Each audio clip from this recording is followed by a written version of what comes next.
Hola, hola! Salam! Bienvenue sur ma chaîne. Aujourd'hui, on va plonger ensemble dans une affaire mystérieuse, mais pas seulement. À travers ce récit, je veux aussi vous inviter à réfléchir sur la justice, celle des hommes, celle d'Allah.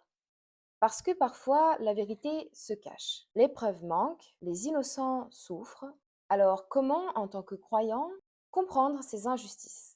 Est-ce qu'un crime peut vraiment rester impuni? Restez avec moi jusqu'à la fin, car cette affaire va vous bouleverser. Et peut-être vous faire voir la justice d'un autre œil. L'histoire se déroule en France en 2019. Elisa Pilarski, une jeune femme enceinte de 6 mois, part promener son chien dans une forêt. Quelques heures plus tard, elle est retrouvée morte, déchiquetée, dans une scène d'une vraie violence. Très vite, la thèse d'une attaque de chiens est avancée. Mais lesquels?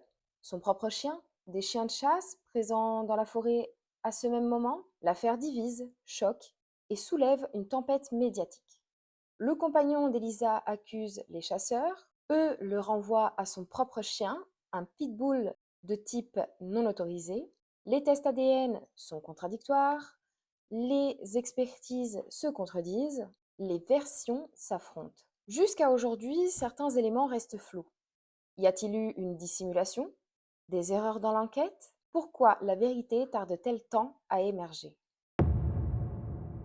En islam, la justice est l'un des noms d'Allah, le juste. Ça veut dire que même si la justice humaine est limitée, la justice divine, elle, est parfaite, complète et inévitable.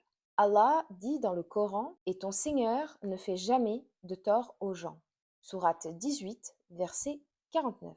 Il dit encore: « En vérité, Allah commande la justice, la bienfaisance et l'assistance aux proches. » Sourate 16, verset 90.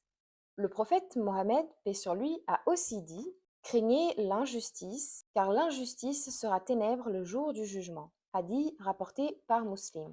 Donc, même quand une affaire reste mystérieuse ici-bas, aucune injustice ne sera ignorée dans l'au-delà. C'est un réconfort pour les victimes et un rappel pour les criminels. Ce genre d'affaires nous montre à quel point la vérité peut être cachée, et surtout à quel point la justice des hommes est fragile. Mais en tant que croyant, on sait que chaque cri, chaque larme, chaque acte est enregistré. Peut-être que celui ou celle qui a commis ce crime n'a jamais été condamné ici-bas, mais rien n'échappe à Allah. Ce que nous, on peut faire, c'est refuser l'injustice dans nos propres vies. Être honnête, défendre les opprimés, refuser de propager de fausses accusations, même sur les réseaux. Et surtout, garder la confiance en la justice divine, même lorsque la vérité semble absente. Voilà, mes sœurs, mes frères, j'espère que ce format vous a plu. Une affaire troublante, une affaire vraie, mais surtout une occasion de se reconnecter à nos valeurs. La justice, ce n'est pas juste un tribunal, c'est un engagement spirituel, une éthique, une lumière contre les ténèbres. Dites-moi en commentaire ce que vous avez pensé de cette affaire et comment est-ce que vous vivez la justice à travers votre foi. Pensez à vous abonner si vous souhaitez d'autres vidéos où je mélange true crime et spiritualité. Obrigadinha et à très bientôt, Inch'Allah.